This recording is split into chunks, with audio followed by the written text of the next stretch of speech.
Nunca pensé que vería a mi propia hija arrancar mis fotografías de la pared y arrojarlas a la basura como si fueran desperdicios. Pero sucedió. Delante de 40 personas. Delante de toda mi familia. Y lo que vino después de eso, una semana más tarde, cuando mi yerno Fernando hizo 60 llamadas y Beatriz envió 25 mensajes suplicando perdón, fue apenas el comienzo de una verdad que ellos jamás imaginaron que yo descubriría. Pero voy a contarlo desde el principio. Desde el momento exacto en que todo comenzó a desmoronarse. Cuando entré a la casa de mi hija Beatriz aquella tarde de sábado, algo en el aire ya no era lo mismo. Había demasiados autos estacionados afuera. Demasiadas voces mezclándose detrás de la puerta. Conté al menos 15 vehículos en la calle, algunos bloqueando entradas de vecinos. Mi corazón comenzó a latir más rápido, pero no de emoción. De algo que no podía nombrar todavía. De ese instinto que una mujer de 71 años desarrolla después de toda una vida observando, callando, sobreviviendo. Toqué el timbre. Nadie respondió de inmediato. Volví a tocar. Escuchaba risas adentro, el sonido de copas chocando, música de fondo. Finalmente, la puerta se abrió. Era Fernando, mi yerno. Me miró de arriba abajo, con esa expresión que ya conocía bien. Esa mezcla de fastidio y superioridad que había perfeccionado en los últimos años. «Ah, llegaste», dijo sin sonreír. No dijo hola. No dijo pasa, mamá. Solo eso. «Ah, llegaste». Como si fuera una entrega que había estado esperando con resignación. Como si yo fuera un trámite pendiente que finalmente se completaba. Entré despacio, cargando en mis manos un pastel de 3 leches que había preparado desde las 5 de la mañana. Nadie me había dicho que habría una reunión tan grande. Beatriz solo me había llamado el día anterior, con esa voz apurada que usaba siempre. «Mañana ven a comer, mamá». Como a las 2. Nada más. Sin detalles. Sin advertencias. Sin mencionar que habría 40 personas esperando. Y ahora estaban todos ahí. 40 personas en su sala. Reconocí a primos que no veía hace años. Tíos lejanos. Vecinos de Beatriz. Compañeros de trabajo de Fernando. Gente que ni siquiera sabía que ella conocía. Todos vestidos como para una celebración importante. Había globos dorados colgando del techo, una mesa larga cubierta con mantel blanco, bandejas de comida que parecían salidas de un evento corporativo. Botellas de vino alineadas como soldados. Copas de cristal que brillaban bajo las luces. Pero nadie me saludó. Avancé entre los grupos de personas con mi pastel en las manos, buscando un lugar donde dejarlo. Las conversaciones no se detuvieron cuando pasé. Nadie volteó. Nadie sonrió. Era como si fuera invisible. O peor aún, como si mi presencia fuera un defecto en la decoración que todos habían acordado ignorar. Como una mancha en un vestido nuevo que todos ven pero nadie menciona. Encontré un espacio libre en la mesa del comedor y dejé el pastel ahí, junto a una torre de canapés y una fuente de salmón ahumado. Mi postre casero se veía pequeño, humilde, fuera de lugar entre toda aquella sofisticación comprada. Las fresas que había cortado con tanto cuidado parecían opacas al lado de las decoraciones profesionales de los otros postres. «Ivone, qué sorpresa que vinieras», dijo una voz detrás de mí. Era mi prima Aurora, sosteniendo una copa de vino blanco. Su tono no sonaba sorprendido. Sonaba incómodo. Como si hubiera dicho algo que no debía. «Beatriz me invitó», respondí, tratando de sonar natural, aunque mi voz salió más débil de lo que hubiera querido. Aurora tomó un sorbo de su copa, evitando mi mirada. Sus ojos se desviaron hacia la sala, hacia donde estaba Beatriz. «Ah, claro. Qué bien». Luego se alejó rápidamente, como si tuviera algo urgente que hacer al otro lado de la habitación. Como si estar cerca de mí fuera contagioso. Busqué a Beatriz con la mirada. La encontré en el centro del grupo más grande, riendo con exageración, gesticulando con las manos, siendo el centro de atención que siempre le había gustado ser. Llevaba un vestido color crema que nunca le había visto, zapatos de tacón que debieron costar lo que yo gastaba en comida durante 2 meses. Su cabello estaba peinado de salón, su maquillaje impecable, joyas que brillaban en su cuello y muñecas. Parecía otra persona. O tal vez, parecía exactamente quien siempre había querido ser. Caminé hacia ella. «Hija», dije cuando estuve cerca. Beatriz giró la cabeza. Me miró. Y en sus ojos vi algo que me heló la sangre. No era molestia. No era indiferencia. Era algo calculado. Algo frío y decidido que nunca antes había visto dirigido hacia mí. Mamá, respondió sin emoción. Llegaste tarde. Miré el reloj en la pared. Eran las 2:15. 15 minutos tarde, porque el autobús había tardado más de lo normal. El tráfico estaba pesado. Perdón, dije, sintiendo que debía justificarme aunque no entendía muy bien por qué. Beatriz no respondió. Simplemente se dio la vuelta y continuó su conversación con un grupo de personas que yo no conocía. Me quedé ahí parada, sintiéndome pequeña, fuera de lugar, como una niña que ha sido ignorada por los adultos en una reunión importante. Fernando apareció de nuevo, esta vez con una cerveza en la mano. Las sillas están todas ocupadas, dijo señalando la sala. Pero puedes sentarte allá atrás, en la cocina, si quieres. La cocina. Donde se sienta el personal. Donde se esconden las cosas que no deben verse. No dije nada. Solo asentí y caminé hacia donde me indicaba. En la cocina había una silla plegable de plástico junto a la puerta trasera. Me senté ahí, con mi bolso en el regazo, viendo cómo todos los demás disfrutaban de la fiesta en la que yo no era bienvenida. Pasó media hora. Luego 1 hora. Nadie vino a buscarme. Nadie preguntó si quería algo de tomar. Nadie me ofreció un plato de comida. Podía escuchar las risas, las conversaciones animadas, el tintineo constante de cubiertos y copas. Pero yo estaba ahí, sola, en esa silla de plástico que crujía cada vez que me movía. Desde mi posición podía ver fragmentos de lo que sucedía en la sala. Veía a Beatriz brillar, reír, abrazar a personas que claramente apreciaba. Veía a Fernando caminar con confianza entre los invitados, ofreciendo vino, contando historias que provocaban carcajadas. Veía a mis propios familiares, gente que conocía desde hace décadas, interactuar con naturalidad, como si yo no estuviera ahí, como si nunca hubiera estado. Y entonces escuché mi nombre. Es que Ivone nunca entendió cómo funcionan las cosas, decía la voz de Beatriz, lo suficientemente alta como para que llegara hasta la cocina. No estoy segura si fue intencional o si simplemente no le importaba que yo escuchara. Toda su vida ha sido así, dependiendo de otros, sin capacidad de valerse por sí misma. Hubo murmullos de acuerdo. Alguien rió suavemente. Ese tipo de risa incómoda que la gente suelta cuando no sabe si debería estar escuchando algo tan privado. Mi estómago se contrajo. Mis manos se cerraron sobre la tela de mi bolso. Sentí un calor subiendo por mi cuello, llegando hasta mis mejillas. Pobrecita, dijo otra voz que reconocí como la de mi prima Teresa. Pero al menos tú la cuidas, Beatriz. Eres muy buena hija.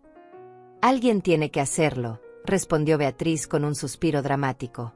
Es una carga, pero es mi madre. ¿Qué le voy a hacer? Una carga.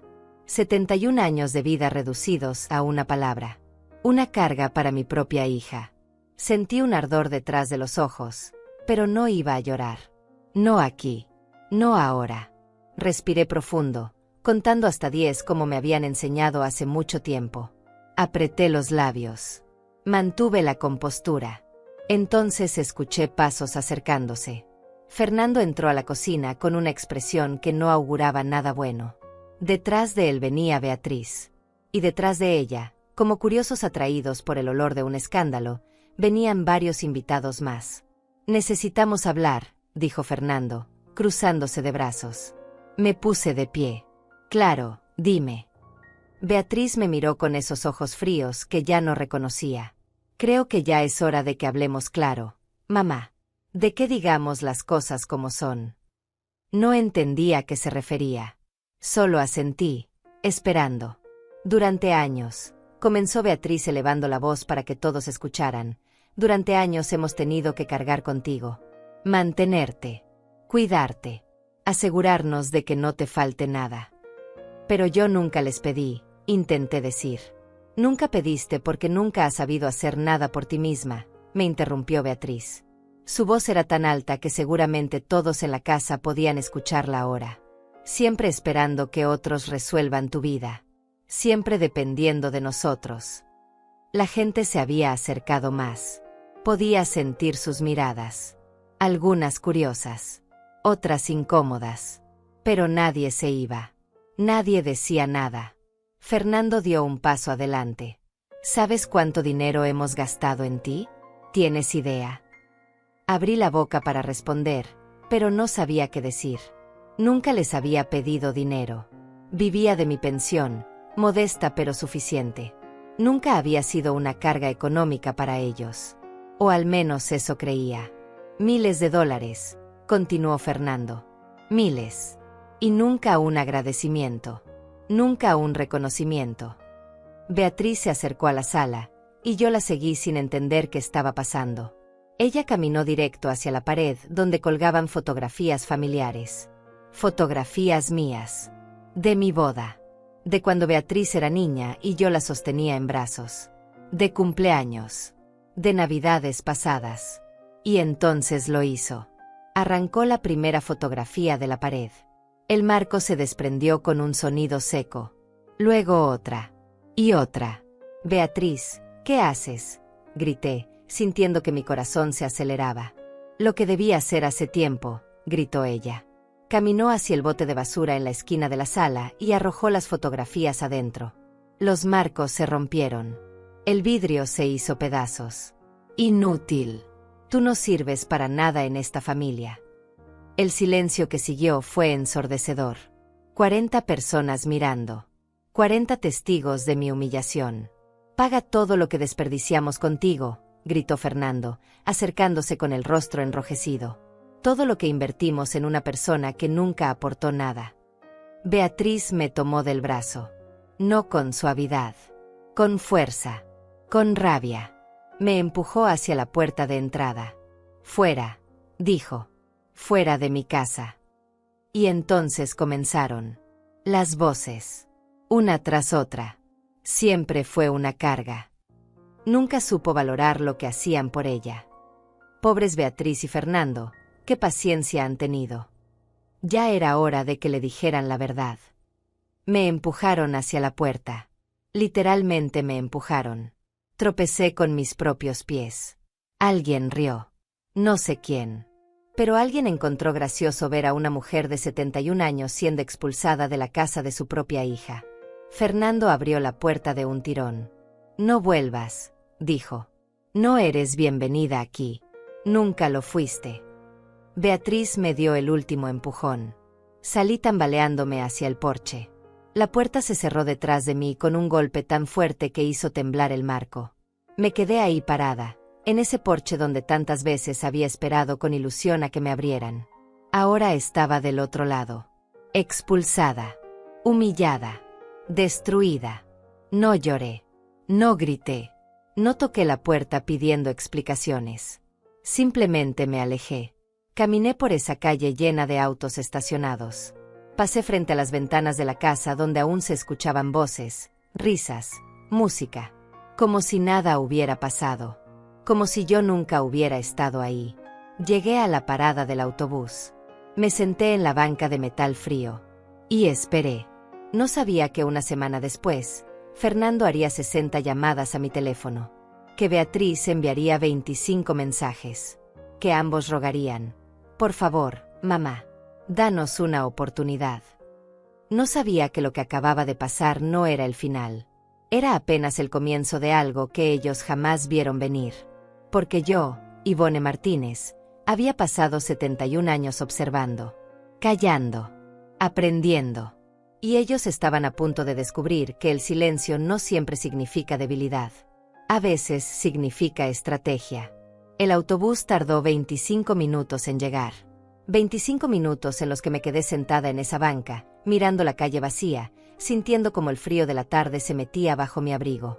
Algunas personas pasaron caminando. Una señora con su perro. Un joven en bicicleta. Nadie me miró. Nadie preguntó si estaba bien. Y yo tampoco esperaba que lo hicieran. Cuando el autobús finalmente llegó, subí despacio. Mis piernas temblaban, pero no de frío. De algo más profundo. De una mezcla de humillación, confusión y una rabia silenciosa que comenzaba a gestarse en algún lugar de mi pecho. Me senté junto a la ventana. El autobús arrancó y vi cómo la casa de Beatriz se alejaba. Esa casa de 2 pisos con jardín delantero bien cuidado. Esa casa que siempre me había parecido hermosa. Ahora solo veía una construcción donde acababan de destruirme. El viaje a mi apartamento duró 40 minutos. 40 minutos en los que no pude dejar de pensar en lo que había pasado. En las palabras de Beatriz. En los gritos de Fernando. En las risas de la familia. En mis fotografías rotas dentro de un bote de basura. ¿Cuándo había comenzado todo esto? Cuando mi hija había dejado de verme como su madre y había empezado a verme como una carga. Bajé del autobús en mi parada habitual. Caminé las 2 cuadras hasta mi edificio. Subí las escaleras hasta el 3er piso porque el elevador llevaba 3 semanas descompuesto. Abrí la puerta de mi apartamento y entré al silencio. Era un apartamento pequeño. Un dormitorio, una sala que también servía de comedor, una cocina estrecha y un baño. Había vivido ahí durante 12 años, desde que mi esposo Antonio murió. 12 años de soledad manejable, de rutinas simples, de visitas ocasionales de Beatriz que cada vez se volvían más espaciadas y más tensas. Dejé mi bolso en el sofá. Me quité el abrigo. Me senté en mi silla favorita, esa que estaba junto a la ventana, y miré hacia afuera. La ciudad se extendía frente a mí. Luces que comenzaban a encenderse.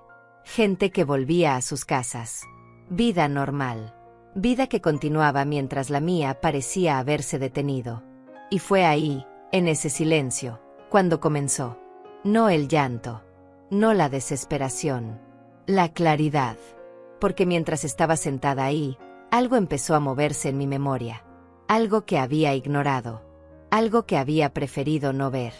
Los últimos 6 meses habían sido extraños. Beatriz había venido a visitarme más seguido de lo normal.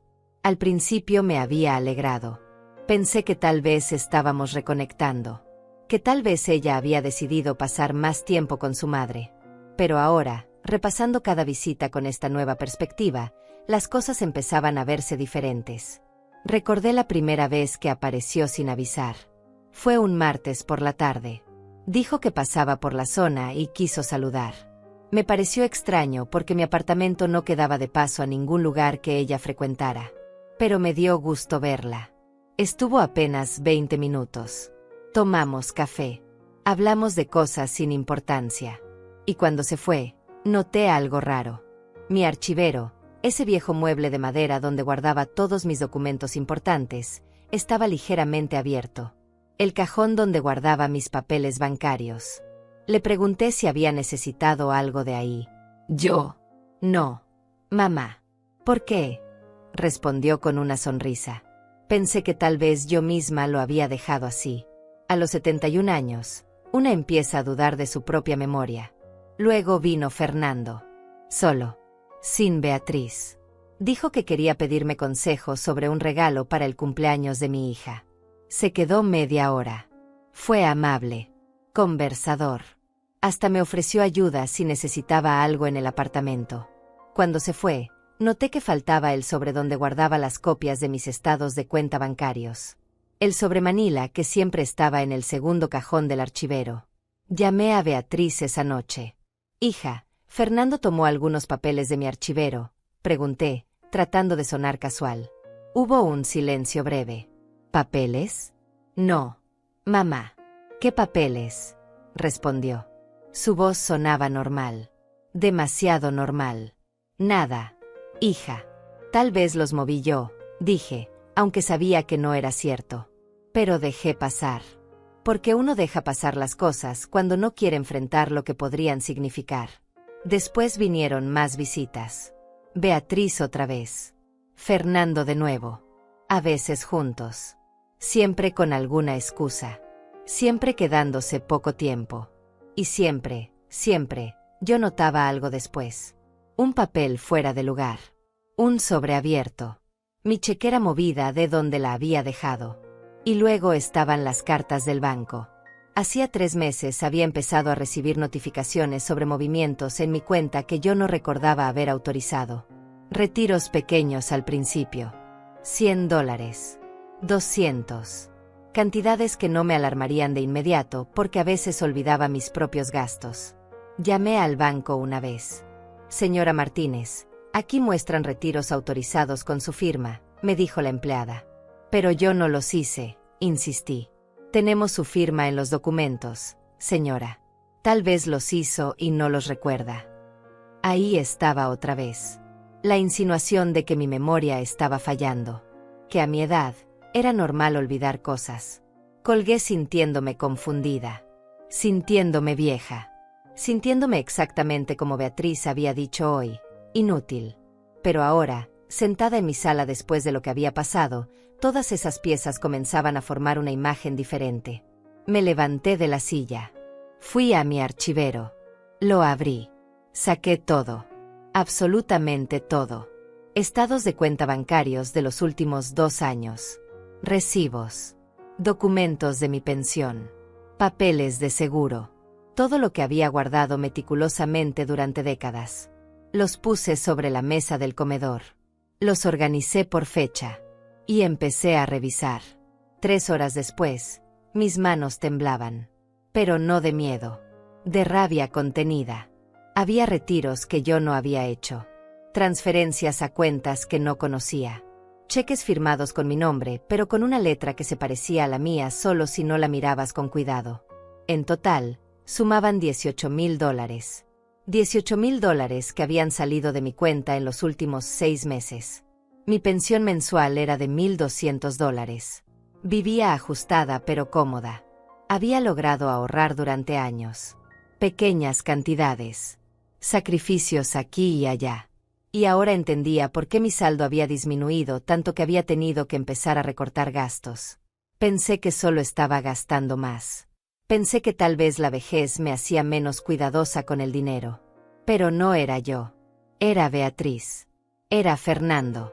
Me senté de nuevo, ahora rodeada de papeles que contaban una historia de traición silenciosa y sistemática.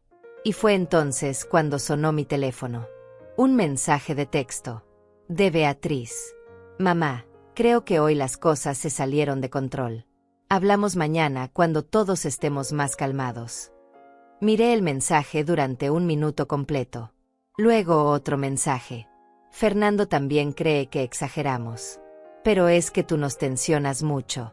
Necesitas entender nuestra posición. No respondí. Otro mensaje más. De todas formas, necesito que vengas el jueves.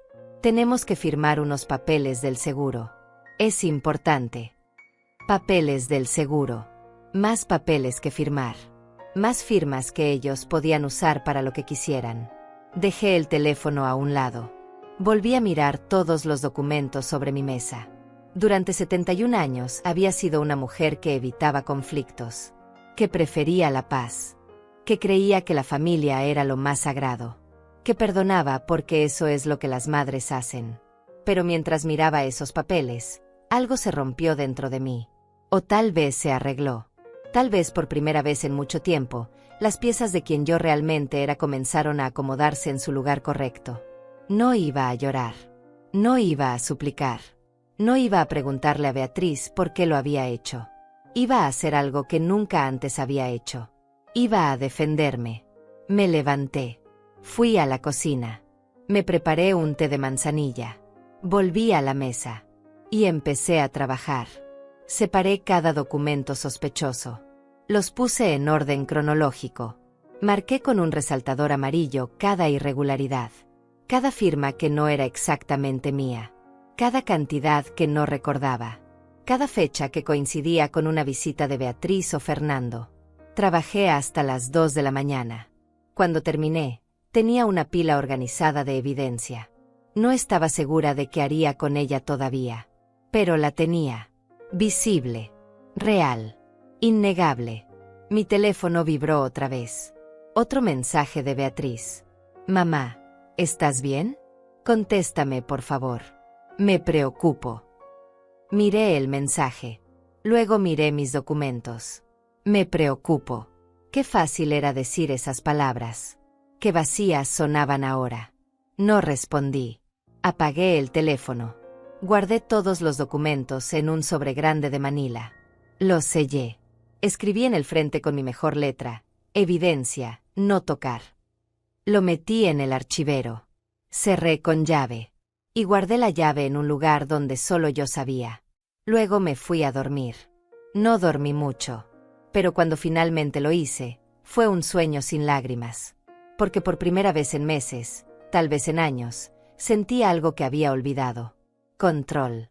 Control sobre mi propia vida. Sobre mi propia historia. Sobre mi propio destino. Beatriz y Fernando pensaban que me habían destruido hoy. No sabían que me habían despertado. Y cuando una mujer de 71 años despierta después de décadas de silencio, lo que viene después no es llanto. Es justicia. El domingo desperté temprano. No porque quisiera, sino porque mi cuerpo ya no me permitía dormir más allá de las 6 de la mañana. Uno de esos regalos que vienen con la edad.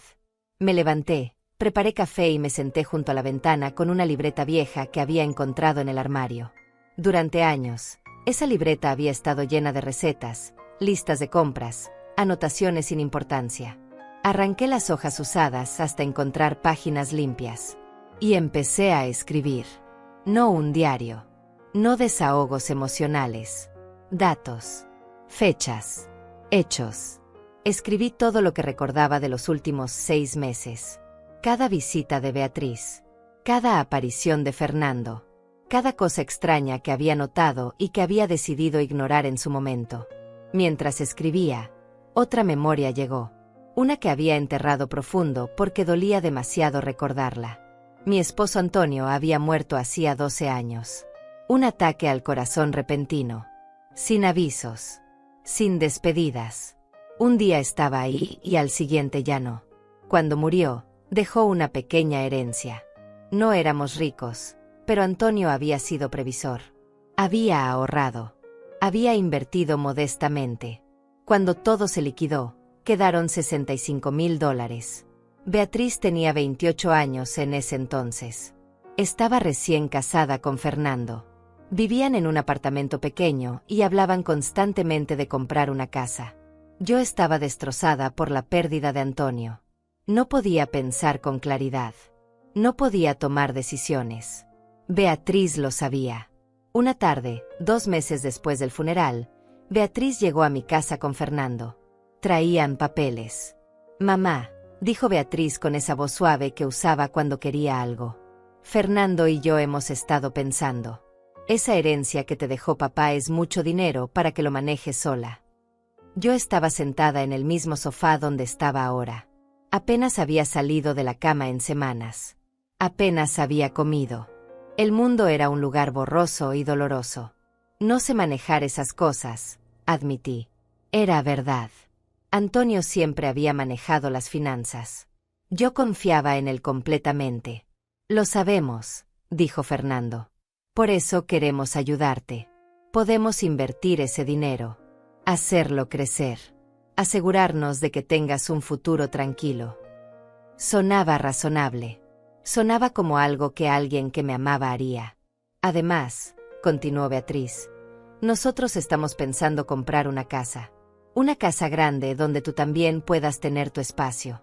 Donde puedas vivir con nosotros cuando ya no quieras estar sola.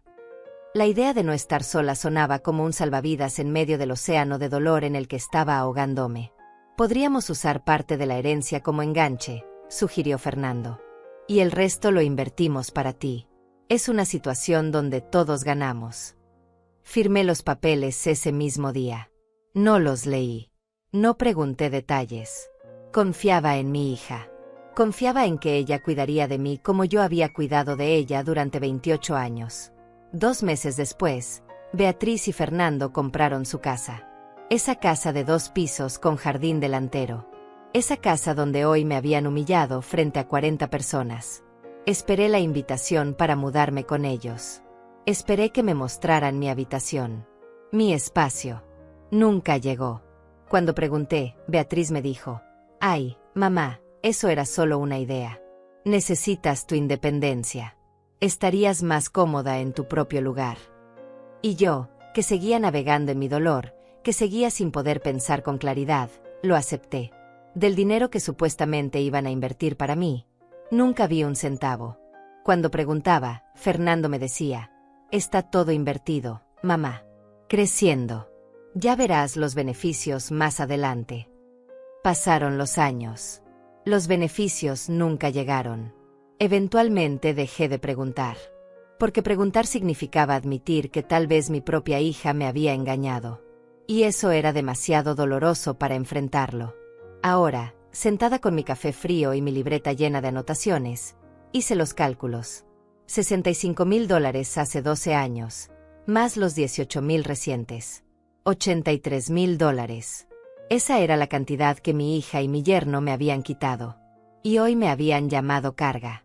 Me habían acusado de vivir de ellos. De no aportar nada. La ironía era tan cruel que casi podría haber reído si no sintiera esta presión en el pecho. Mi teléfono, que había encendido hace una hora, comenzó a sonar. Era Beatriz. La llamada número 3 de la mañana. No contesté. Luego un mensaje de Fernando. Ivone, necesitamos hablar como adultos. Lo de ayer se nos fue de las manos a todos. Ven a casa esta tarde. Borré el mensaje sin responder. Otro mensaje de Beatriz. Mamá, por favor. No seas infantil. Sabes que a veces digo cosas sin pensar. Ven para que arreglemos esto. Infantil. Me llamaba infantil por no correr de vuelta después de que me destruyó públicamente. Apagué el teléfono de nuevo. Pasé el resto del domingo organizando mi vida. Revisé cada papel que tenía. Cada recibo. Cada documento. Creé un sistema. Carpetas etiquetadas.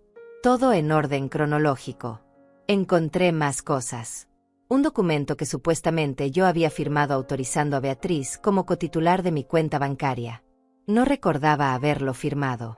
La fecha era de hace 8 meses. Justo cuando Beatriz había venido a visitarme con la excusa de que quería llevarme a almorzar. Habíamos ido al banco primero, dijo, porque ella necesitaba hacer un trámite rápido. Me pidió que entrara con ella. Que firmara algo. Es solo un formulario de actualización. Mamá. Pura burocracia. Yo había firmado sin leer. Confiando. Ese papel ahora estaba frente a mí. Y entendía perfectamente lo que significaba. Beatriz tenía acceso total a mi dinero. Podía sacar lo que quisiera. Cuando quisiera. Y lo había hecho. También encontré copias de cheques. Cheques que yo supuestamente había escrito. Algunos a nombre de Fernando. Otros a nombre de Beatriz. Las cantidades variaban. $500 aquí.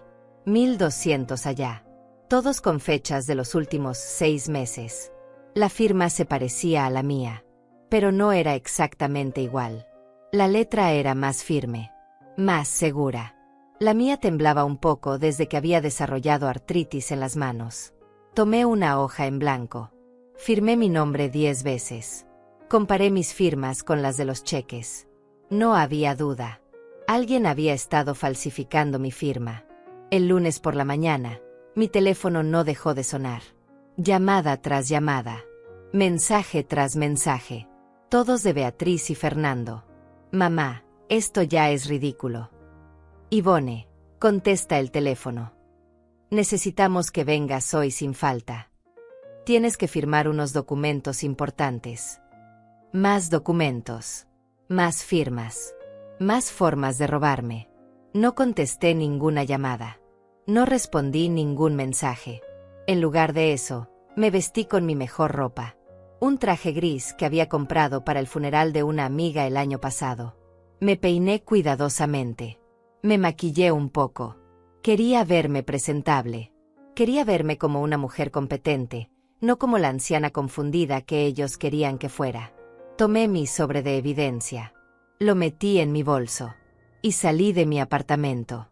Tomé el autobús hasta el centro de la ciudad. Bajé en la parada frente al edificio del Banco Central.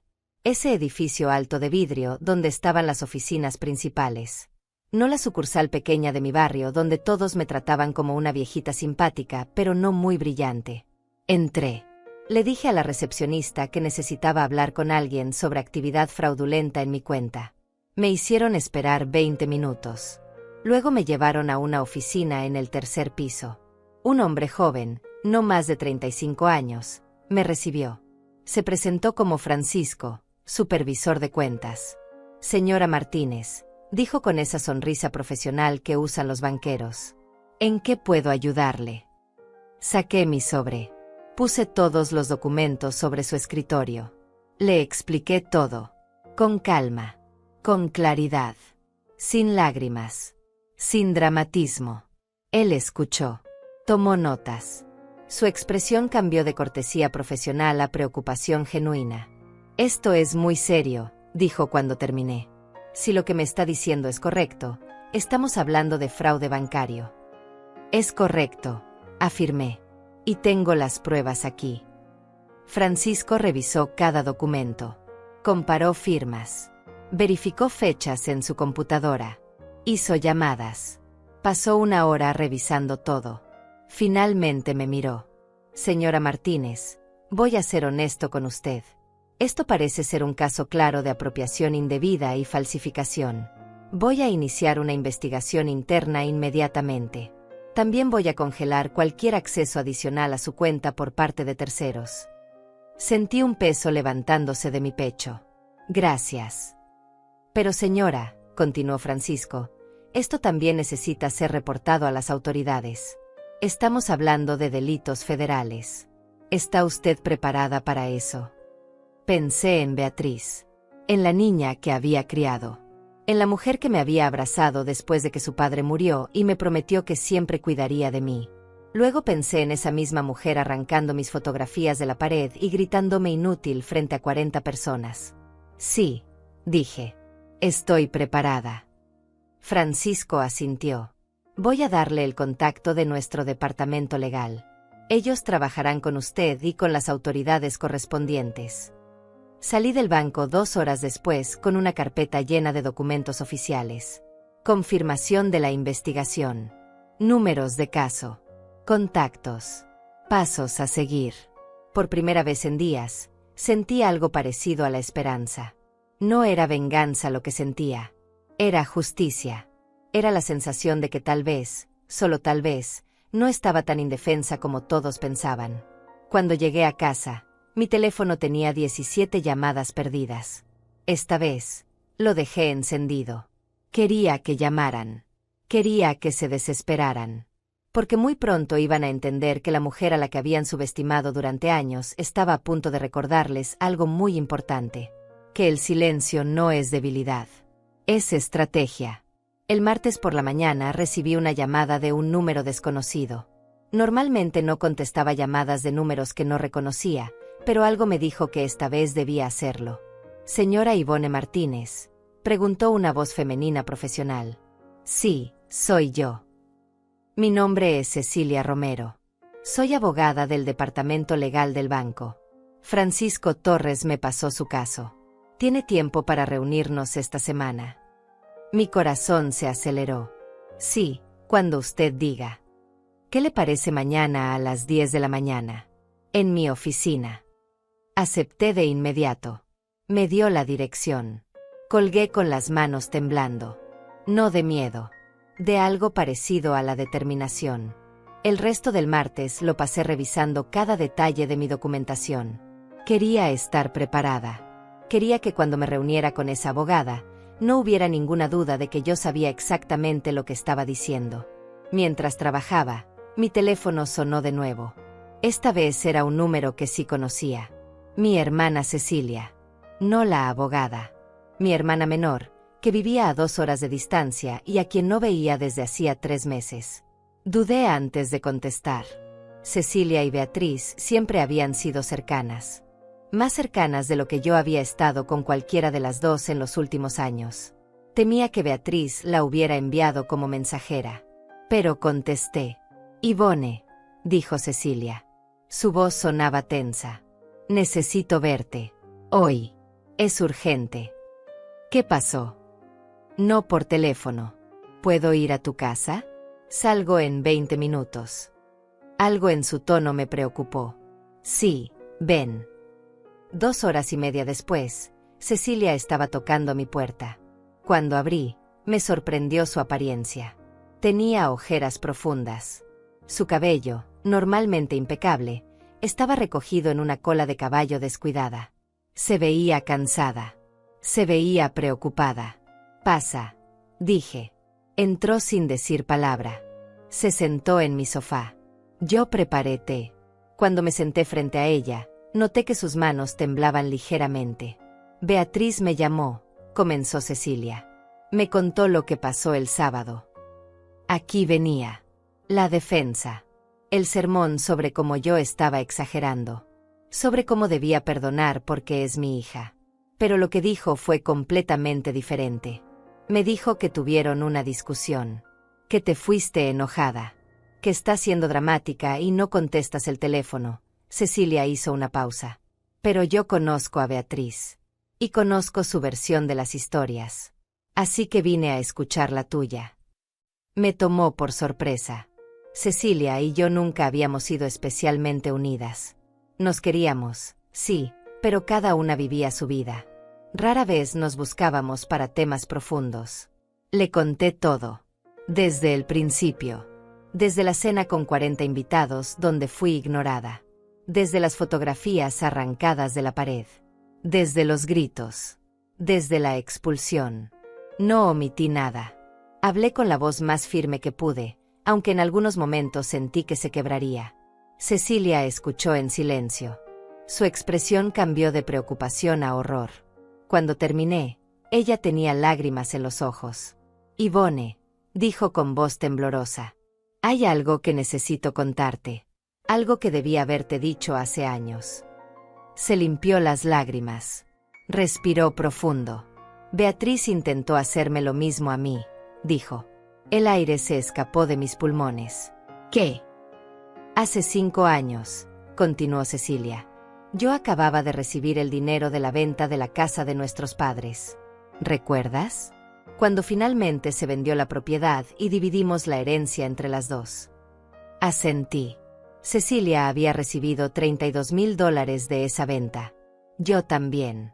Había usado ese dinero para arreglar problemas del apartamento y guardar el resto para emergencias. Beatriz vino a visitarme, dijo Cecilia. Con Fernando. Me dijeron que tenían una oportunidad de inversión increíble. Un negocio de bienes raíces que les daría rendimientos del 20% anual. Me presionaron para invertir. Me dijeron que era una oportunidad familiar. Que estaban ayudando a su tía a asegurar su futuro. Cecilia se levantó. Caminó hacia la ventana. Casi lo hago. Ivone. Casi les doy el dinero. Pero algo me detuvo. Tal vez fue intuición. Tal vez fue que Fernando estaba demasiado insistente. No lo sé. Pero les dije que no. Que necesitaba pensarlo más. ¿Y qué pasó? Se enojaron, respondió Cecilia. No de forma obvia. Pero sentí el cambio. Beatriz dejó de llamarme tan seguido. Las invitaciones a su casa se espaciaron. Cuando nos veíamos en reuniones familiares, era cordial pero distante. Pensé que era mi imaginación, que tal vez estaba siendo paranoica. Se giró para mirarme. Pero ahora entiendo que no era paranoia. Era que yo no había sido útil para ellos. No había dado lo que querían. Así que dejé de importar. Me levanté. Caminé hacia mi hermana. La abracé. Ella se aferró a mí y lloró. Yo también lloré. Por primera vez desde el sábado, me permití llorar. Cuando nos separamos, Cecilia me miró directamente a los ojos. ¿Qué vas a hacer?, preguntó. Le conté sobre el banco, sobre la investigación, sobre la abogada con quien me reuniría mañana. Cecilia asintió con firmeza. Bien, muy bien. Y quiero que sepas que estoy contigo. Completamente. Si necesitas que testifique, si necesitas que hable con quien sea, lo haré. Gracias, susurré. Pero Ivone, Cecilia me tomó de las manos. Tienes que estar preparada. Cuando esto salga a la luz, la familia va a tomar lados. Algunos van a defender a Beatriz. Van a decir que estás exagerando. Que es tu hija. Que deberías perdonar. Va a ser feo. Lo sé, dije. Y era verdad. Lo sabía. ¿Estás lista para eso? Pensé en los $65,000 de hace 12 años. En los 18.000 de estos últimos meses. En las firmas falsificadas. En las mentiras. En las fotografías rotas. Sí, respondí. Estoy lista. Cecilia se quedó el resto de la tarde. Revisamos juntas todos mis documentos. Ella, que había sido contadora antes de retirarse, encontró más irregularidades que yo había pasado por alto. Pequeños cargos. Transacciones extrañas. Patrones que se repetían. Esto ha estado pasando mucho más tiempo del que pensabas, dijo Cecilia. Mira aquí. Este cargo de hace 3 años. Y este otro de hace 4. Son cantidades pequeñas, pero están ahí. Me sentí mareada. ¿Cuánto tiempo había estado Beatriz robándome? ¿Cuántos años? Esa noche, después de que Cecilia se fue prometiendo volver para acompañarme a la reunión con la abogada, me senté con una calculadora. Sumé todo. Cada cargo sospechoso. Cada retiro que no podía explicar. Cada transacción que no recordaba. La cifra final me dejó sin aire. No eran $83.000. Eran $122.000. $122.000 a lo largo de 12 años. Mi hija y mi yerno me habían robado sistemáticamente durante más de una década. Y yo había sido demasiado confiada, demasiado ingenua, demasiado dispuesta a creer lo mejor de ellos para darme cuenta. El miércoles llegó. Me vestí con el mismo traje gris. Cecilia pasó por mí a las 9. Fuimos juntas a la oficina de la abogada. El bufete estaba en el piso 15 de un edificio corporativo. La recepcionista nos hizo pasar a una sala de conferencias con vista a la ciudad. Las paredes eran de vidrio. La mesa era de madera oscura y brillante. Me sentí pequeña ahí. Pero cuando Cecilia Romero, la abogada, entró, algo en su presencia me tranquilizó. Era una mujer de unos 50 años, cabello corto, traje negro, expresión seria pero no fría. Se sentó frente a nosotras y abrió una carpeta. Señora Martínez, comenzó. He revisado su caso preliminarmente. Lo que está describiendo son múltiples delitos. Apropiación indébita, falsificación de documentos, fraude bancario, y dado que usted es mayor de 65 años, esto también califica como abuso financiero de adulto mayor, lo cual es un agravante en la ley federal. Asentí, intentando procesar toda esa información legal. Necesito hacerle algunas preguntas difíciles, continuó la abogada. Y necesito que sea completamente honesta conmigo. ¿En algún momento usted autorizó verbalmente estos retiros? ¿Le dio permiso a su hija o a su yerno para manejar su dinero? Hace 12 años les confié parte de una herencia, admití. Pero fue con el entendimiento de que la invertirían para mí. Nunca me dieron acceso a esas inversiones. Nunca vi rendimientos. Y los movimientos de los últimos años, especialmente estos meses, yo nunca los autoricé. ¿Tiene testigos de eso? Miré a Cecilia. Ella asintió. Yo puedo testificar que Beatriz intentó algo similar conmigo, dijo mi hermana. Puedo establecer un patrón de comportamiento. La abogada tomó notas. Eso es útil. Muy útil. Ahora, señora Martínez, necesito que entienda algo. Si procedemos con esto, va a haber consecuencias legales serias para su hija y su yerno. Podrían enfrentar cargos criminales. Podrían ir a prisión. Su hija podría perder su licencia profesional si tiene alguna. Podrían perder propiedades adquiridas con dinero robado. Hizo una pausa. ¿Está segura de que quiere hacer esto? Porque una vez que iniciemos, no habrá vuelta atrás. Miré por la ventana. La ciudad se extendía debajo de nosotras. Miles de personas viviendo sus vidas. Trabajando. Amando. Traicionando. Sobreviviendo. Pensé en Antonio. En lo que él me diría si estuviera aquí. Él, que siempre había sido honesto hasta la médula. Que me había enseñado que la dignidad no era negociable. Estoy segura, dije. La abogada cerró su carpeta. Entonces comencemos. Pasamos las siguientes 3 horas documentando todo, respondiendo preguntas, firmando autorizaciones, estableciendo líneas de tiempo. Cuando salimos, el sol ya estaba bajando. Cecilia me abrazó en la acera. Hiciste lo correcto, dijo. No estaba segura de eso todavía, pero sabía que era lo único que podía hacer. Esa noche, mi teléfono explotó. 22 llamadas de Beatriz. 13 de Fernando. Mensajes cada 5 minutos. El último mensaje de Fernando decía: Ivone, sabemos que fuiste al banco. Necesitamos hablar urgentemente. Esto es un malentendido que podemos resolver en familia. Sonreí sin humor. Ahora sí querían hablar. Ahora sí era urgente. Apagué el teléfono. La conversación ya no era con ellos. Era con la ley. Los siguientes días fueron un torbellino de actividad silenciosa. Silenciosa para el mundo exterior, pero ensordecedora dentro de mi cabeza. La abogada Cecilia Romero me había dado instrucciones claras: no contactar a Beatriz ni a Fernando, no responder sus llamadas, no reunirme con ellos bajo ninguna circunstancia. Todo lo que dijeran o hicieran ahora podía ser usado en el proceso legal. El jueves recibí una visita inesperada.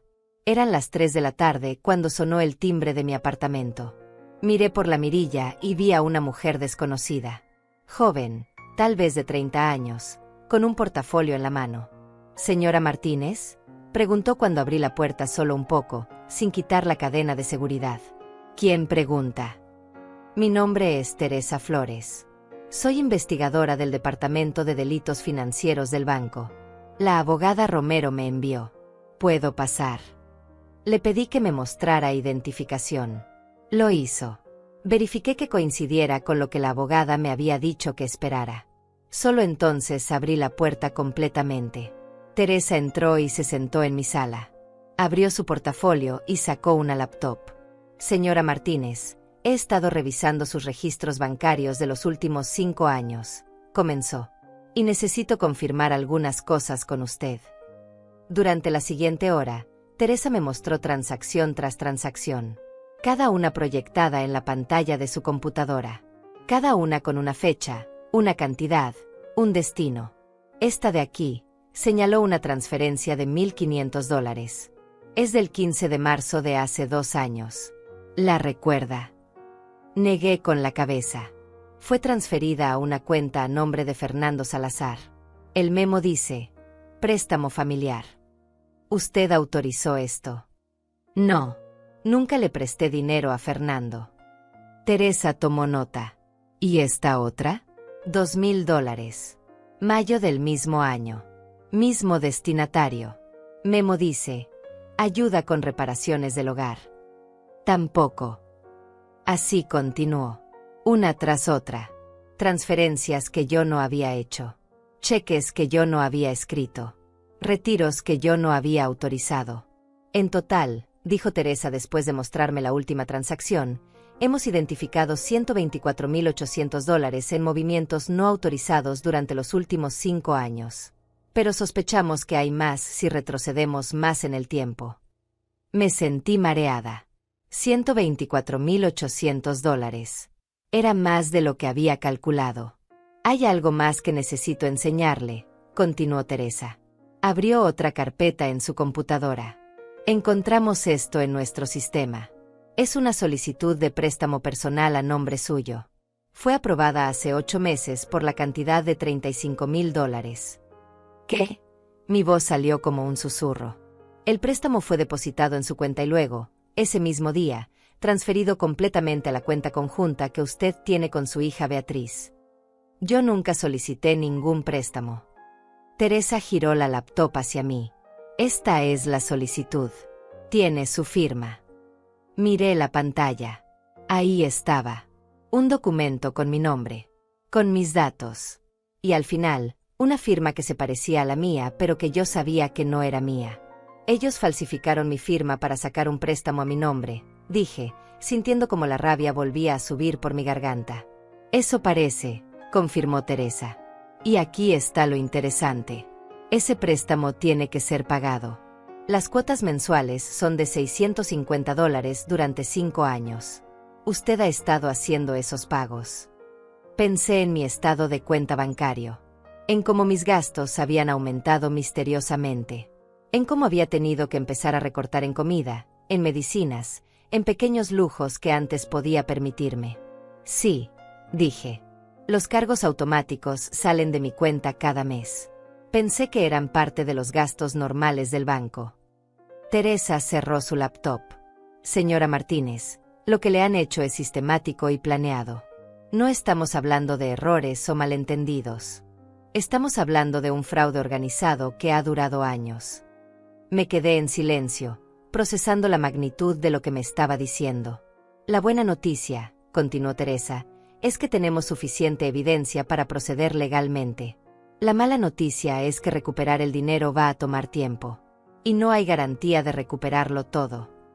No me importa el dinero, dije. Y era verdad. Claro que me importaba, pero no era lo principal. Quiero que enfrenten las consecuencias de lo que hicieron. Teresa asintió. Lo van a hacer. Le prometo que lo van a hacer. Después de que Teresa se fue, me quedé sentada en mi sala por largo rato.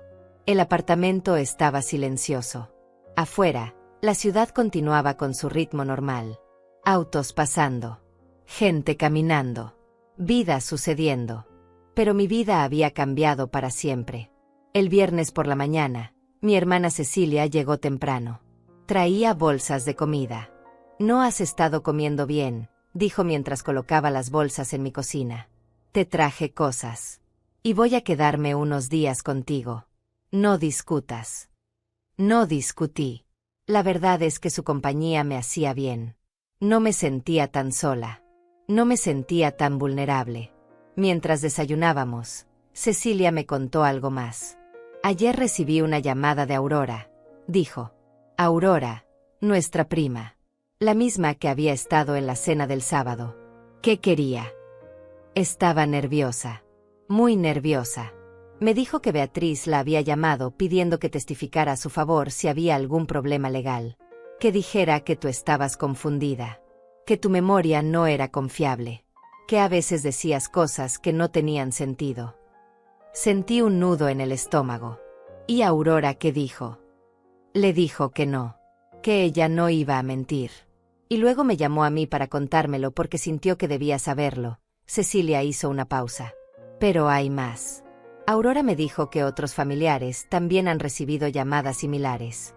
Beatriz está intentando construir una narrativa donde tú eres la que está mal. Donde tú eres la confundida. No me sorprendió. Era exactamente lo que esperaría que hiciera Beatriz. También me enteré de algo más, continuó Cecilia bajando la voz. Beatriz les pidió dinero prestado a varios primos. Les dijo que era para un tratamiento médico tuyo. Que necesitabas una cirugía urgente y que ella estaba cubriendo los gastos. Me quedé helada. ¿Qué? Al menos 5 personas le prestaron dinero. Cantidades entre $2,000 y $5,000 cada uno. Les dijo que era una emergencia. Que tú estabas muy enferma, pero no querías preocupar a la familia. Les pidió discreción. La habitación daba vueltas. Yo no he estado enferma. No he necesitado ninguna cirugía. Lo sé, dijo Cecilia. Y cuando esto salga a la luz, esas personas también van a darse cuenta de que fueron estafadas. Pasé el resto del viernes documentando esto con la abogada Romero. Le conté sobre el préstamo falso. Sobre el dinero que Beatriz había pedido prestado a los primos usando mi salud como excusa. Esto solo fortalece el caso, dijo la abogada. Muestra un patrón extendido de fraude. No solo contra usted, sino contra otros miembros de la familia. El sábado, exactamente una semana después de la cena humillante, recibí un mensaje que me dejó sin palabras. Era de Fernando. Pero este era diferente a todos los anteriores.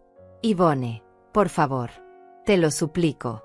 Necesitamos hablar. Beatriz está destruida. No ha comido en días. Está en cama llorando constantemente. No puede dormir. Está teniendo ataques de pánico. Esto la está matando. Sé que cometimos errores. Sé que las cosas se salieron de control. Pero por favor, danos una oportunidad de explicarlo. De arreglarlo. Somos familia. No destruyas a tu propia hija por un malentendido. Por favor. Leí el mensaje 3 veces. Sentí algo moviéndose en mi pecho. Algo que se parecía a la culpa. A la duda. Le mostré el mensaje a Cecilia.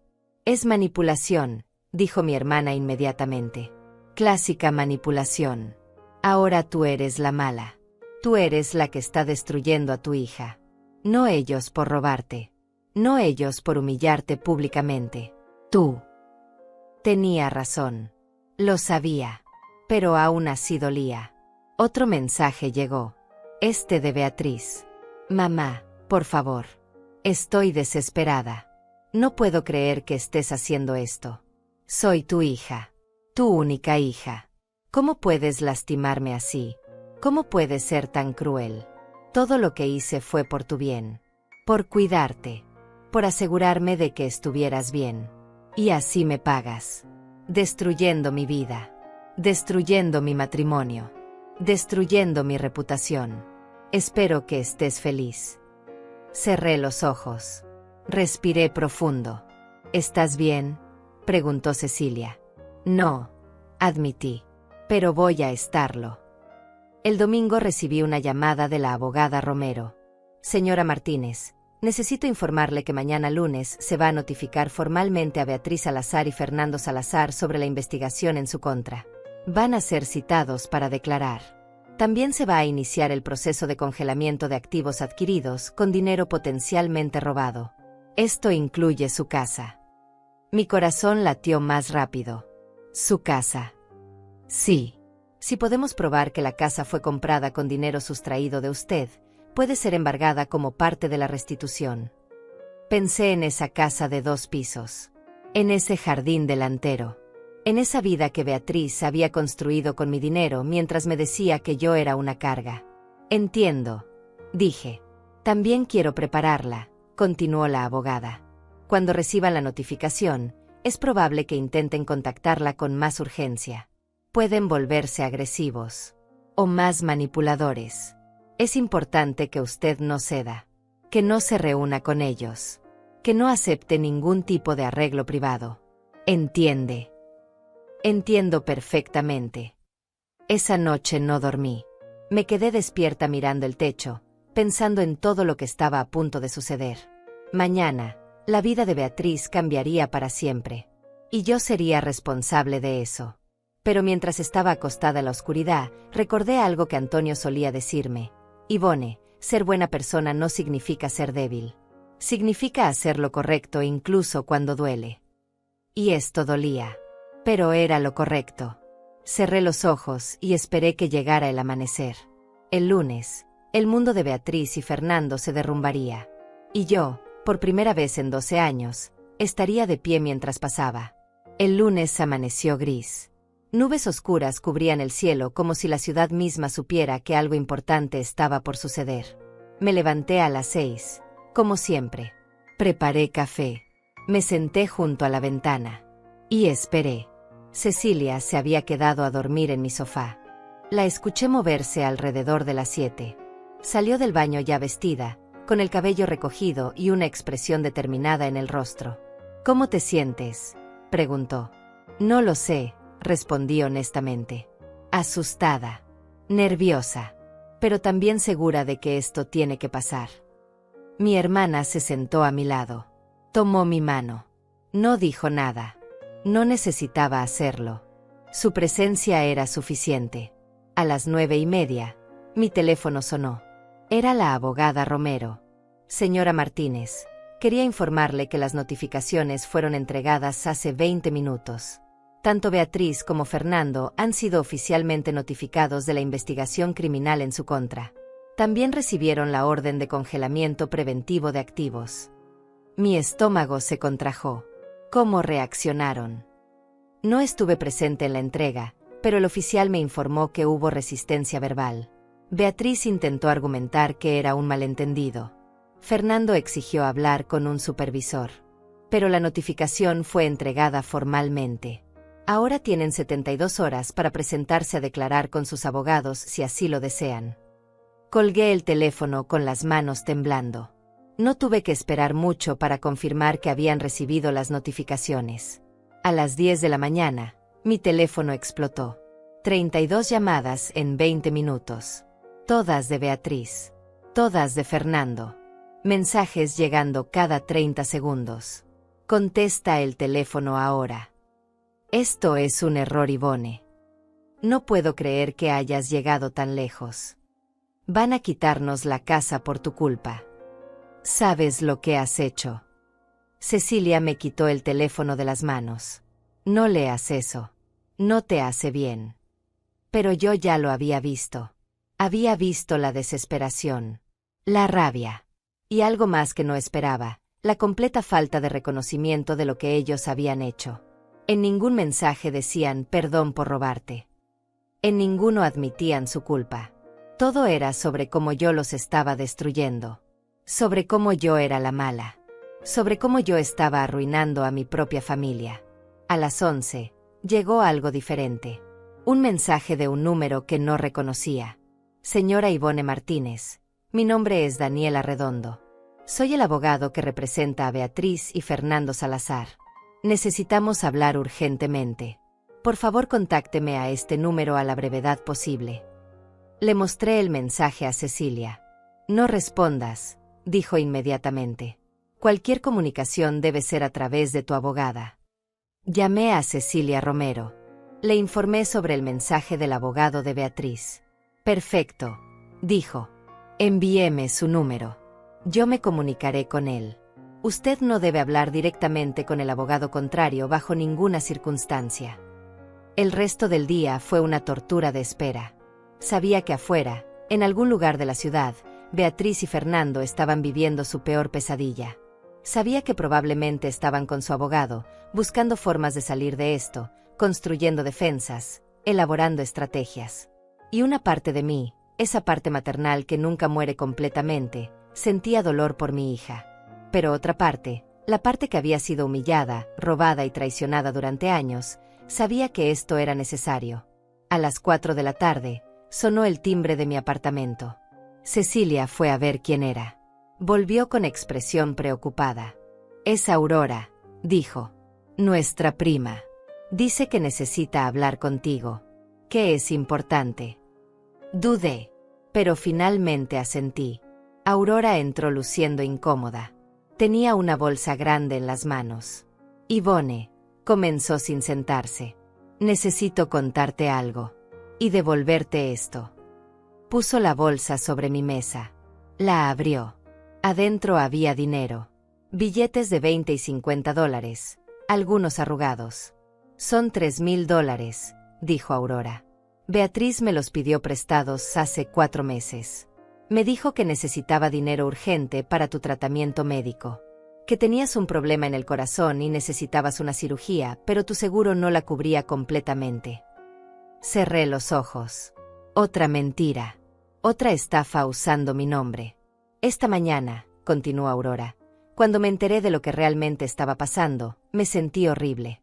Me di cuenta de que había sido usada. Que Beatriz me mintió. Y que probablemente ese dinero vino de ti de alguna forma. Así que te lo devuelvo. No es tu culpa. Es mía por haber sido ingenua. No es tu culpa, Aurora, dije. Beatriz es muy convincente cuando quiere algo. Aurora se sentó finalmente. Hay algo más que necesitas saber. He estado hablando con otros primos. Con tíos. Beatriz les pidió dinero prestado a muchos de ellos. Siempre con alguna excusa relacionada contigo. Tu salud, tus gastos, tus emergencias. Nadie quería decírtelo porque pensaban que te harían sentir mal. Pero ahora todos nos damos cuenta de que fuimos manipulados. ¿Cuántos?, pregunté.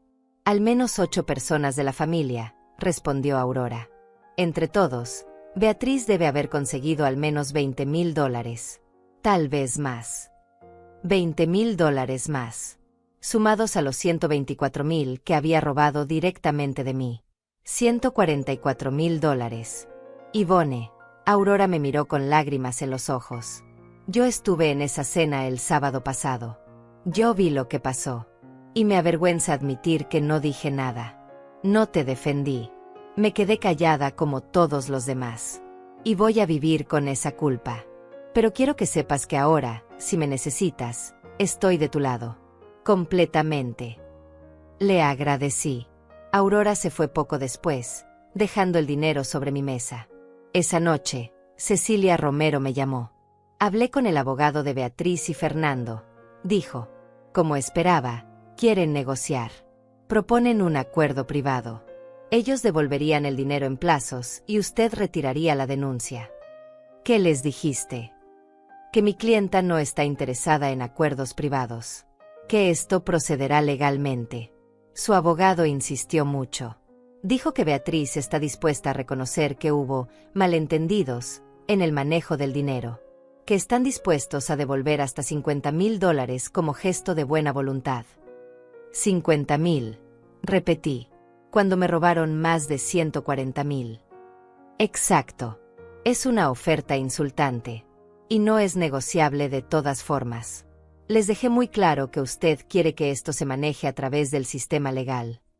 Después de colgar, me senté a pensar. Beatriz estaba ofreciendo $50,000. Probablemente era todo lo que tenían líquido en este momento. El resto estaba invertido en su casa, en sus autos, en su estilo de vida. Y ahora se daban cuenta de que todo eso estaba en peligro. El martes por la mañana trajo una sorpresa inesperada. Mi hermana Cecilia estaba preparando desayuno cuando sonó el timbre. Esta vez no era familia. Era un mensajero con un sobrecertificado. Firmé el recibo. Abrí el sobre. Adentro había una carta manuscrita de Beatriz. La letra era descuidada, como si hubiera sido escrita con prisa o con las manos temblando. Decía: Mamá, por favor lee esto con el corazón abierto. Sé que estás enojada. Sé que sientes que te traicioné. Y tal vez tienes razón en sentirte así. Pero necesito que entiendas mi lado de la historia. Cuando papá murió, nos dejó ese dinero. Pero también nos dejó responsabilidades. Yo acababa de casarme. Fernando y yo estábamos empezando nuestras vidas. Necesitábamos una casa. Necesitábamos estabilidad.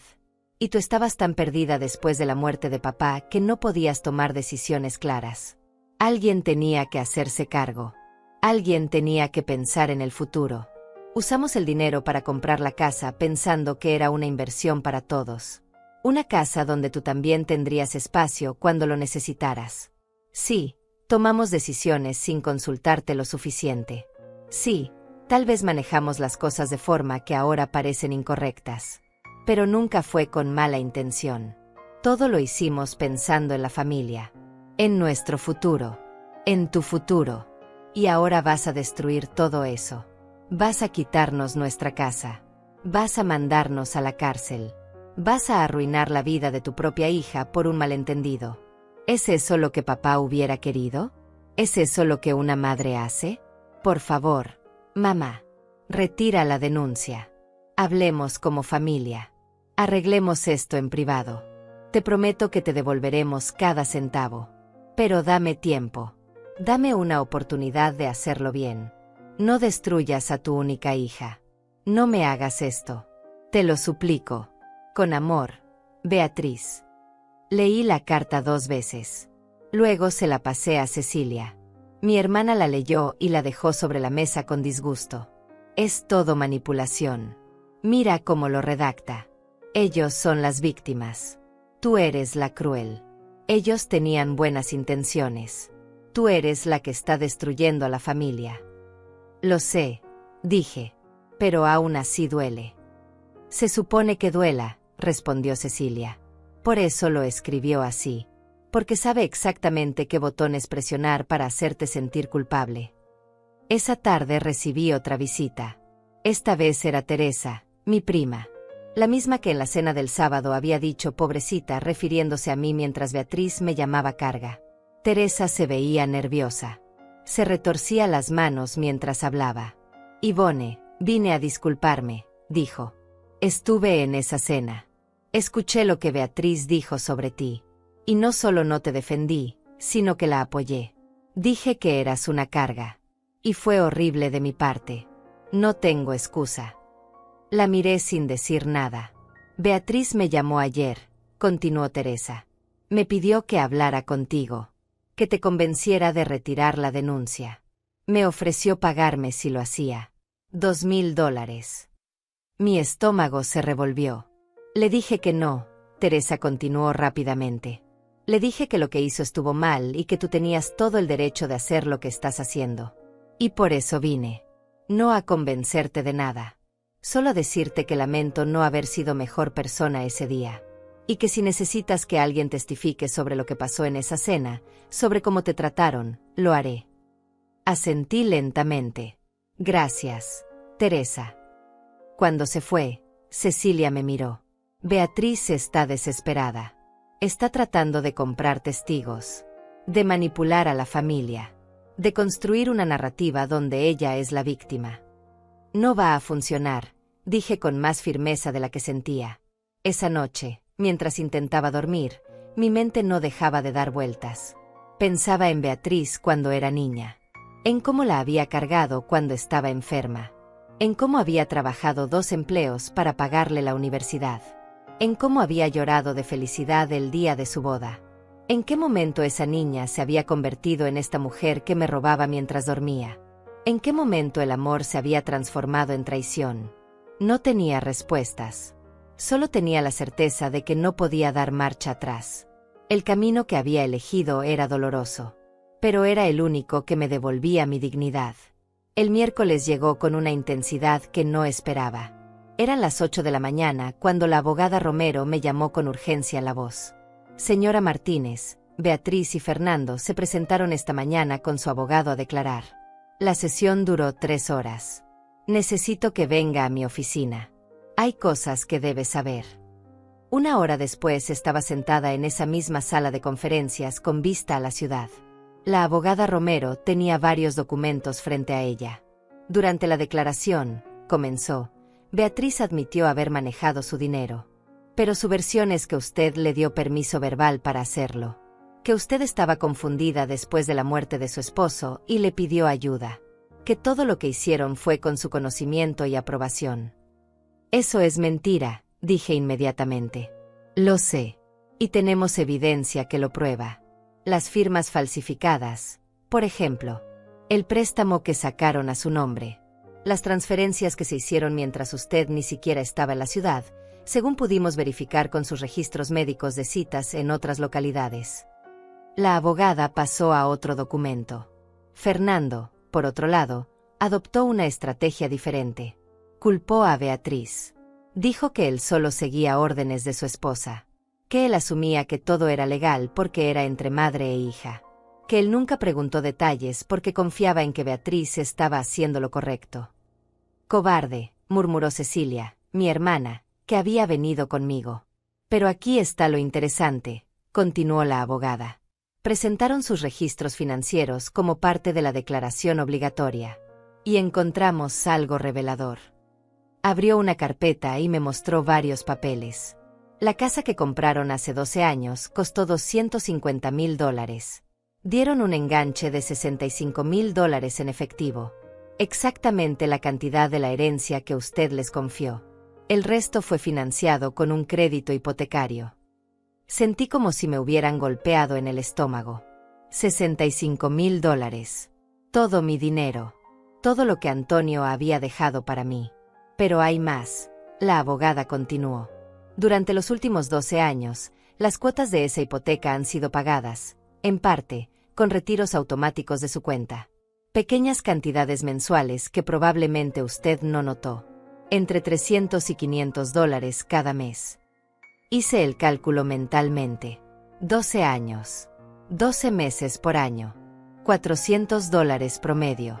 Casi $60,000 más.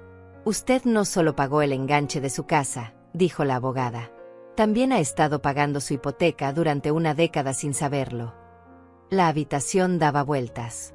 Me aferré al borde de la mesa. ¿Cómo? Fue todo lo que pude decir. Cuando la agregaron como cotitular de la cuenta hace años, establecieron transferencias automáticas. Cantidades lo suficientemente pequeñas como para no levantar sospechas inmediatas, pero consistentes. Mes tras mes. Año tras año. Cecilia estaba lívida. Eso es monstruoso. Es criminal, corrigió la abogada. Y nos da una base aún más sólida para el caso. No estamos hablando de 1 o 2 errores. Estamos hablando de un esquema sistemático de robo que duró más de 1 década. Me quedé en silencio, procesando. Toda mi vida adulta trabajando, ahorrando, sacrificándome, para terminar financiando la vida de lujo de mi propia hija mientras yo recortaba gastos en comida y medicinas. ¿Cuánto?, pregunté finalmente. ¿Cuánto es en total? La abogada revisó sus papeles. Sumando la herencia inicial, los retiros de los últimos años, el préstamo fraudulento, los pagos de hipoteca ocultos y otros gastos que hemos identificado, estamos hablando de aproximadamente $187,000. $187,000. Era más dinero del que jamás había tenido en mi vida en un solo lugar. Y todo había sido mío. Y todo me lo habían robado. ¿Qué sigue ahora?, pregunté con voz temblorosa. Ahora el fiscal del distrito revisa el caso. Con la evidencia que tenemos, es casi seguro que presentarán cargos criminales. Fraude bancario, falsificación de documentos, abuso financiero de adulto mayor. Beatriz y Fernando podrían enfrentar entre 5 y 15 años de prisión si son declarados culpables. 15 años. Mi hija podría pasar 15 años en prisión. El peso de esa realidad cayó sobre mí como una losa de concreto. También procederemos con el embargo de la casa, continuó la abogada. Dado que fue comprada con dinero robado y mantenida con pagos fraudulentos, es un activo sujeto a decomiso como parte de la restitución. Beatriz perdería su casa, su hogar, el lugar donde había vivido durante 12 años.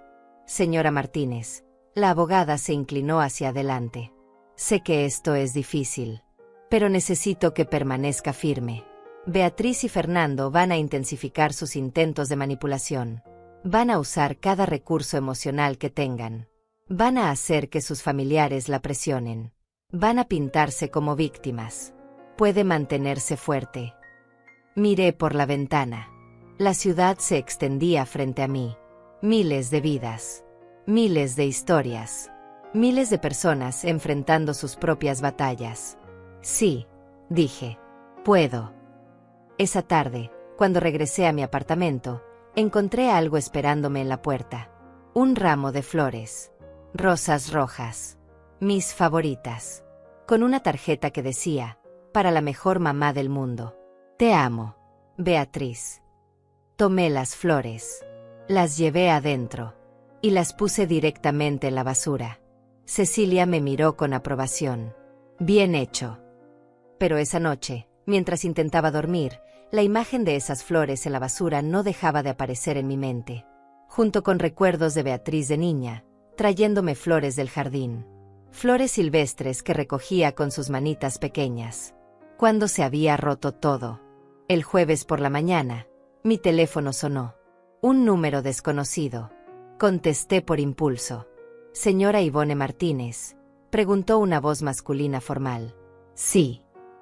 Mi nombre es Daniela Redondo. Soy el abogado de su hija Beatriz. Sé que mi colega, la abogada Romero, le indicó que no hable directamente con nosotros, pero le pido solo 5 minutos de su tiempo. Madre a madre. Persona a persona. Debí colgar. Sabía que debía colgar. Pero algo me detuvo. 2 minutos, dije. Señora Martínez, entiendo que está dolida. Entiendo que siente que fue traicionada. Y tal vez tiene razón. Pero necesito que entienda algo. Beatriz es su hija. Su única hija. Si esto procede como va, ella irá a prisión. Perderá todo. Su casa, su reputación, su futuro. Realmente quiere eso para su propia hija. Mi hija me robó durante 12 años, respondí. Ella tomó decisiones financieras que en retrospectiva fueron equivocadas, dijo el abogado, suavizando las palabras. Pero lo hizo porque pensó que estaba ayudando. Porque creyó que era lo mejor para la familia. Falsificó mi firma. Mintió a mi familia. Me humilló públicamente. Hubo una pausa. Las emociones estaban altas ese día, continuó el abogado. La gente dice cosas que no piensa cuando está estresada. Beatriz lo lamenta profundamente. Está destrozada. Está en terapia. Está tomando medicamentos para la ansiedad. Su matrimonio está al borde del colapso. Su vida está destruida. Y todo porque cometió errores en cómo manejó dinero familiar. No era dinero familiar, dije con voz firme. Era mi dinero, mi herencia, mi pensión, mío. Técnicamente, sí, admitió el abogado. Pero en espíritu, cuando hay familia involucrada, las líneas se vuelven borrosas. Señora Martínez, Beatriz está dispuesta a devolverle todo, cada centavo. Pero necesita tiempo. Necesita que retire la denuncia criminal. Que maneje esto como un asunto civil. Familiar. Privado. ¿Cuánto tiempo?, pregunté, no porque estuviera considerándolo, sino porque quería saber hasta dónde llegaba su descaro. 10 años. Pagos mensuales. Con intereses si quiere. Todo documentado legalmente. Pero sin cargos criminales. Sin prisión. Sin destruir su vida. 10 años. Repetí. Me robaron durante 12 años. Y quieren 10 años más para devolverlo. Es una oferta razonable considerando las circunstancias. No, dije. No hay trato. Si Beatriz realmente lamenta lo que hizo, puede demostrarlo enfrentando las consecuencias de sus acciones.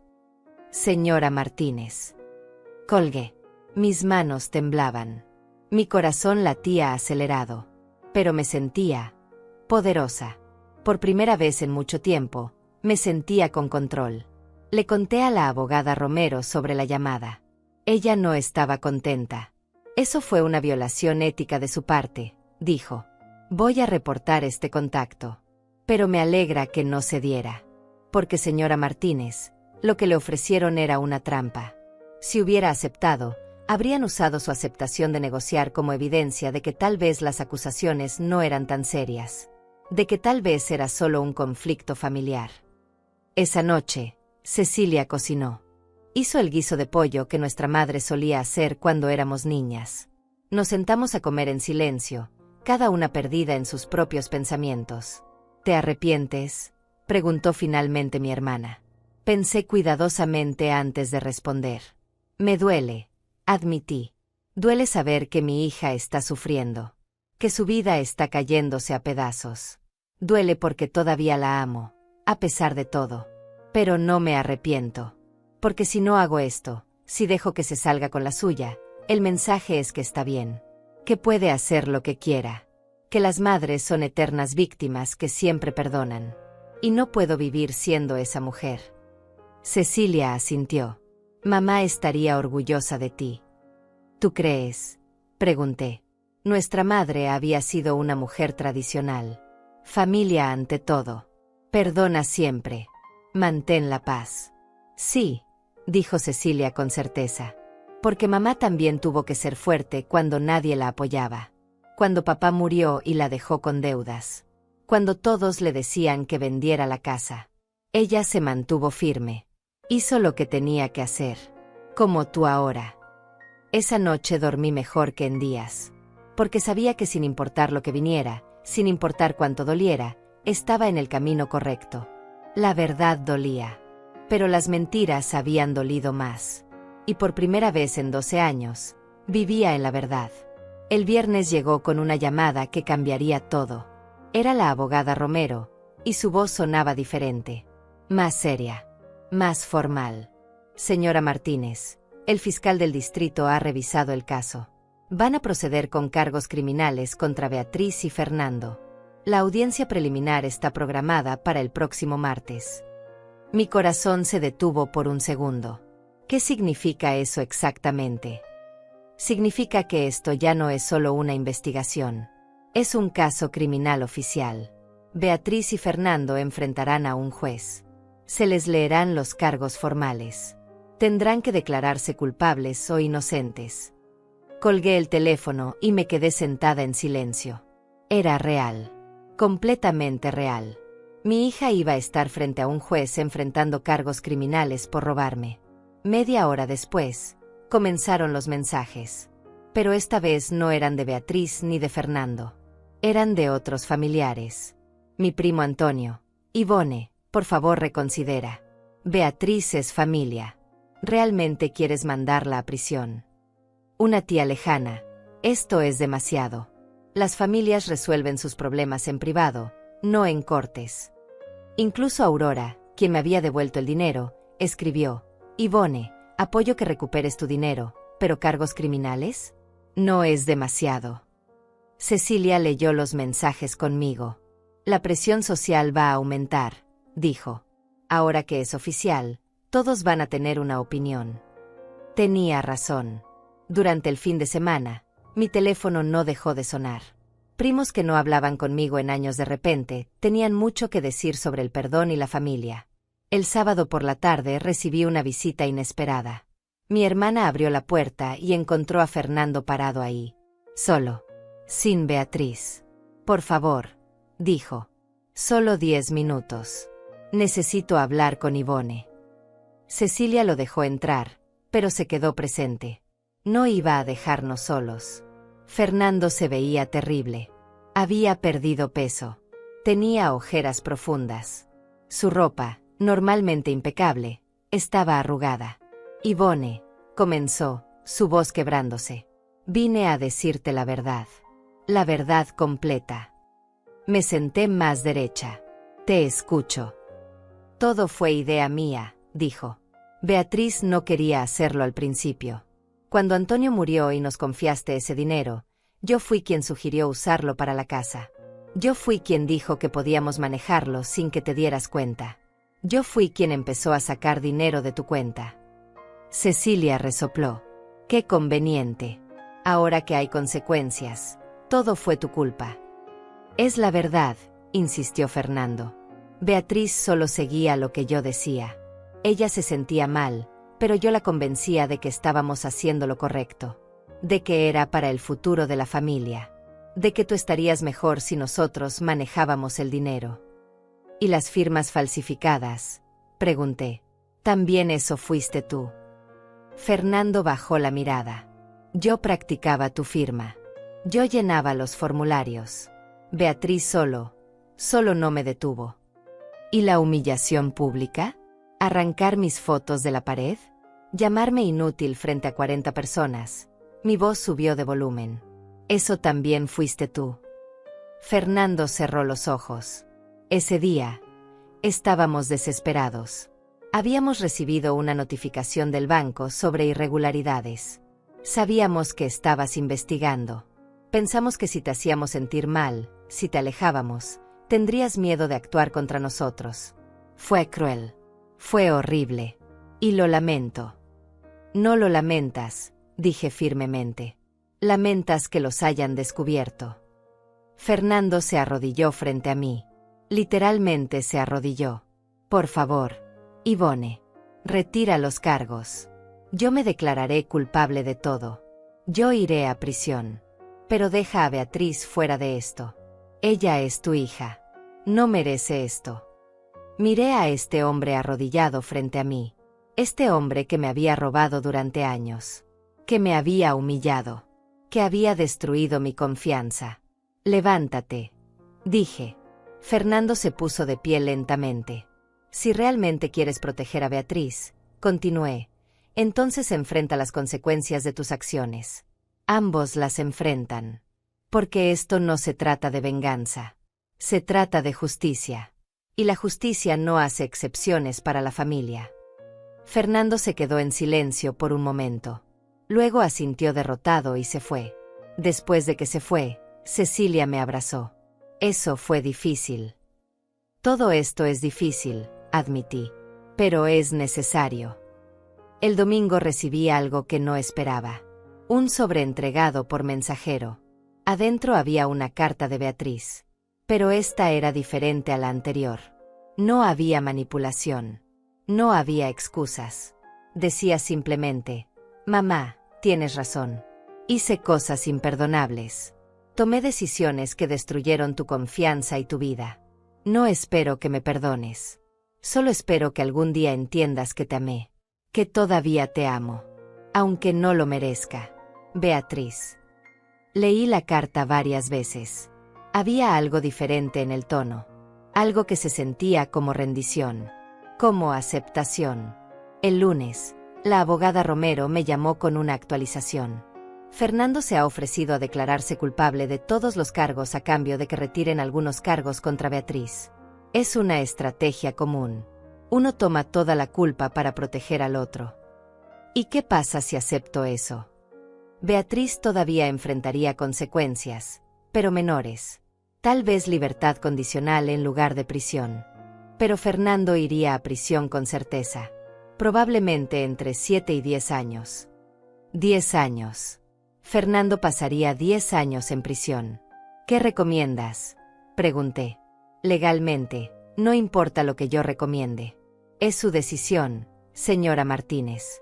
Pero le diré esto, ambos son culpables. Ambos participaron. Si solo uno paga, el mensaje es que el otro se salió con la suya. Pasé esa noche sin dormir, pensando. Mañana era la audiencia. Mañana todo se haría oficial. Y yo tenía que decidir si aceptaba el trato que Fernando ofrecía. A las 6 de la mañana del martes, ya estaba despierta. Me vestí con cuidado. El mismo traje gris. Quería verme digna.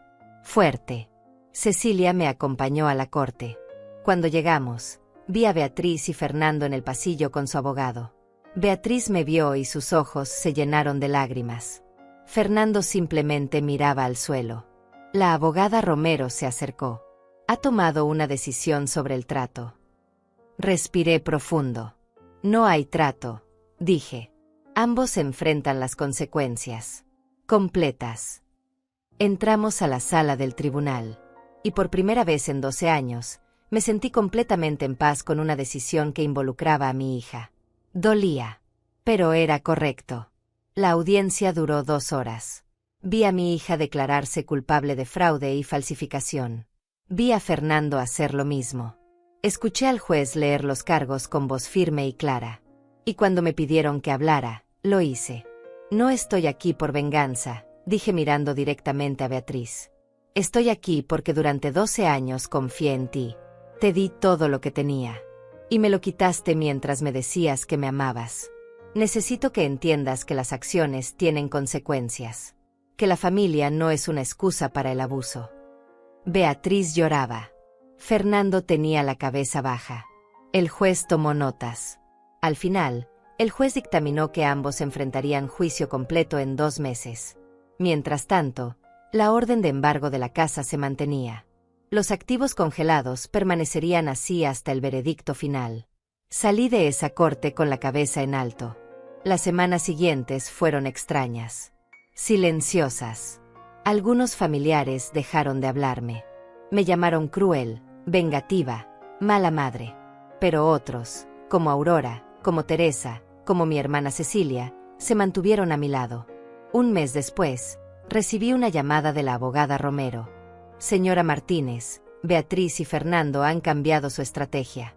Se van a declarar culpables para evitar el juicio. Están negociando las condiciones de sentencia. ¿Qué significa eso? Significa que aceptan su culpa, que no pelearán los cargos. A cambio, el fiscal está recomendando sentencias reducidas. Fernando probablemente recibirá 5 años. Beatriz 3 años con posibilidad de libertad condicional después de 18 meses. 5 años. 3 años. Mi hija iría a prisión. ¿Y la restitución? Están obligados a devolver $187,000. La casa será vendida. Los ingresos irán directamente a usted. También están obligados a pagos mensuales del resto hasta que la deuda esté saldada.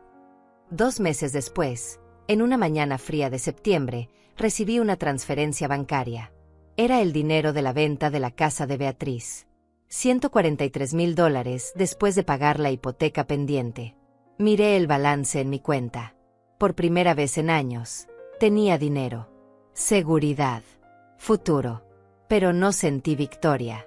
Solo sentí paz. Una semana antes de que Beatriz entrara a prisión, recibí una carta suya. La última que recibiría por un tiempo.